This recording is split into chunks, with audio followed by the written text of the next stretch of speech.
پرانے وقتوں کی بات ہے کہ ایک شخص جس کا نام نسوح تھا، اس کا چہرہ عورتوں سے مشابہت رکھتا تھا، یعنی وہ دیکھنے میں عورت لگتا تھا مگر حقیقتاً وہ مرد تھا۔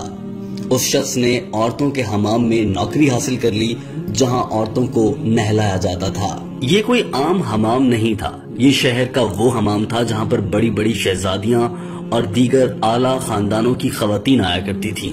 یہ شخص جس کا نام نسوح تھا، جو کہ حقیقتاً مرد تھا مگر دیکھنے میں عورت جیسا تھا، یہ ان عورتوں کو دن بھر دیکھتا اور ان کے جسم کے مختلف حصے دیکھ کر بڑے بڑے گناہوں کا مرتکب ہو رہا تھا۔ نسوح نے اپنے گناہوں کو دیکھتے ہوئے کئی بار اللہ سے توبہ کی، لیکن شیطان کے بار بار بہکاوے میں آنے کی وجہ سے نسوح اپنی توبہ بار بار توڑ دیتا اور پھر سے انہی گناہوں کا مرتکب ہونے لگتا۔ نسوح نے ایک بار اپنے گناہوں کی توبہ کے لیے ایک درویش سے کہا۔ درویش نسوح کے گناہوں سے اچھی طرح واقف تھا مگر آج تک کسی کے ساتھ اس کا تذکرہ نہیں کیا تھا۔ اللہ والوں کی ایک خصوصیت ہوتی ہے، وہ درویش ہوتے ہوئے کسی کا بھی چہرہ پڑھ لیتے ہیں اور اس کا باطن جان لیتے ہیں، اس کے دل میں کیا ہے وہ بھی جان لیتے ہیں، لیکن درویش ہونے کی وجہ سے وہ کسی کے عیب سے اور رازوں سے پردہ نہیں اٹھاتے اور ان کی برائیاں جانتے ہوئے بھی خاموش رہتے ہیں۔ کچھ ایسا ہی درویش کی جانب سے کیا جا رہا تھا۔ درویش نے نسوح سے کہا کہ جن گناہوں کے تم مرتکب ہو رہے ہو، سچے دل سے اللہ تعالیٰ سے معافی مانگو، انشاءاللہ اللہ تمہیں معاف کر دے گا۔ نسوح نے معافی تو مانگ لی مگر اس کے باوجود وہ حمام میں کام کرتا رہا اور عورتوں کے بدن دیکھ کر اپنی لذت حاصل کرتا رہا۔ ایک دن نسوح اپنے مشغلے کے مطابق حمام میں موجود تھا اور شہزادیوں کو نہلا رہا تھا۔ ایسے میں اچانک سے ایک شہزادی کا قیمتی موتی کھو گیا۔ اب اس کو تلاش کرنے کے لیے شہزادی نے کہا کہ حمام کے سارے عملے کی تلاشی لی جائے گی۔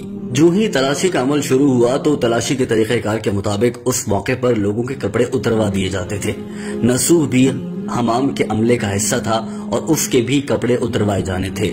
نسوح یہ سوچ کر بہت خوفزدہ ہو گیا کہ اس کے کپڑے اتریں گے اور اس کی حقیقت دنیا کے سامنے آ جائے گی اور یقیناً شہزادی کے کہنے کے بعد بادشاہ اسے قتل کروا دیں گے۔ نسوح جو کہ بہت ڈر چکا تھا، اس نے موقع پا کر حمام سے فرار اختیار کی اور ساتھ والے کمرے میں جا کر اللہ سے دعا کرنے لگا کہ یا اللہ، میں نے کئی بار توبہ کی ہے لیکن میں بار بار اپنی توبہ توڑ دیتا ہوں اور پھر سے اسی گناہ میں لگ جاتا ہوں۔ ایک بار مجھے معاف فرما دے، میں آئندہ ہمیشہ کے لیے توبہ کر لوں گا، بے شک تو معاف کرنے والا ہے۔ نسوح نے اللہ سے دعا کی کہ یا اللہ میری پردہ پوشی فرما، بے شک تو دوسروں کے رازوں پر پردہ ڈالنے والا ہے۔ نسوح اس قدر خوفزدہ تھا اور اللہ سے دعا میں اس نے یہ بھی کہا کہ یا اللہ اگر میں آج جھوٹی توبہ کروں تو بے شک میری دعا قبول نہ فرما۔ نسوح خوفزدہ ہو کر رو پڑا اور اللہ کے آگے سر جھکا کر زاروں قطار اس حد تک روتا رہا کہ وہ بے ہوش ہو گیا۔ اب نسوح بے ہوش ہو چکا تھا اور تھوڑی ہی دیر بعد ایسا لگا جیسے اللہ نے نسوح کی دعا سن لی تھی اور اللہ نے اس کے سارے گناہ معاف کر دیے تھے اور آج نسوح کی جان بھی بچنے جا رہی تھی۔ نہ صرف جان بچنے جا رہی تھی بلکہ اس کے ساتھ وہ سلوک ہونے جا رہا تھا جسے جان کر آپ حیران رہ جائیں گے۔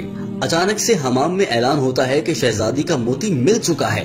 اس اعلان کے ساتھ ہی تمام لوگ خوش ہو جاتے ہیں اور نسوح جب اسے ہوش آتا ہے وہ یہ جان کر حیران رہ جاتا ہے کہ موتی مل چکا ہے اور اب تلاشی روک دی جائے گی، لہٰذا نسوح کا راز فاش نہیں ہونے جا رہا۔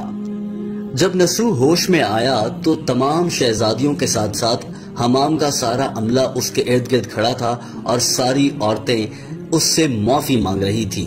نسوح کی توبہ ایسی قبول ہوئی تھی کہ نہ صرف اس کی جان بچ گئی تھی بلکہ لوگ اس سے معافی مانگنے پر مجبور تھے۔ نسوح نے سوچا کہ آخر ایسا کیا ہے کہ یہ سب مجھ سے معافی مانگ رہے ہیں۔ حمام کے عملے کی خواتین نے کہا کہ نسوح ہم نے تم پر شک کیا کیونکہ تم شہزادی کے اکثر قریب ہوتے ہو اور زیادہ تر شہزادی کو غسل دینے کا کام بھی تم ہی کرتے ہو۔ ہمارا شک تم پر تھا لیکن ہم نے جان بوجھ کر تمہاری تلاشی میں تاخیر کی تاکہ تمہارے پاس اگر وہ موتی ہے تو تم خود ہی نکال دو۔ دوستو یہاں آپ کو یہ بتا دیں کہ توبۃ النسوح دراصل نسوح کے نام پر ہی ہے۔ یہ حکایات رومی سے لی گئی ہے اور اس کے مطابق ایسا ہی بیان کیا جاتا ہے اور بہت سے لوگ اس حقیقت کو جانتے ہیں۔ دوستو اس کے بعد یہ ہوا کہ نسوح نے توبہ کر لی تھی اور آج اس کی جان بچ چکی تھی۔ نسوح حمام سے باہر نکلا اور ہمیشہ کے لیے فیصلہ کر لیا کہ آئندہ کبھی حمام کا رخ نہیں کرے گا، لیکن نسوح کو اپنے کام پر مہارت اتنی تھی کہ شہزادیاں اس کا انتظار کرتی تھیں۔ اور بار بار مختلف شہزادیوں نے اپنی کنیزوں کے ذریعے پیغام بھجوائے کہ نسوح کو حمام میں بلایا جائے، لیکن نسوح نے چونکہ توبہ کر لی تھی اور اس نے دوبارہ حمام میں آنے سے انکار کر دیا۔ دوستو، یہی وجہ ہے کہ نسوح کے نام پر آج بھی توبتاً نسوح مشہور ہے۔ ہم امید کرتے ہیں کہ آپ کو یہ ویڈیو پسند آئی ہوگی۔ اگر آپ کو ہماری یہ ویڈیو اچھی لگی ہو تو اس ویڈیو کو لائک اور اپنے دوستوں کے ساتھ فیس بک اور واٹس ایپ پر ضرور شیئر کیجیے گا، اور ابھی تک اگر آپ نے ہمارے اس چینل کو سبسکرائب نہیں کیا تو ضرور سبسکرائب کر لیجیے گا اور بیل آئیکن کو کلک کرنا مت بھولیے گا تاکہ ہماری ویڈیوز سب سے پہلے آپ تک پہنچتی رہیں۔ Thanks for watching.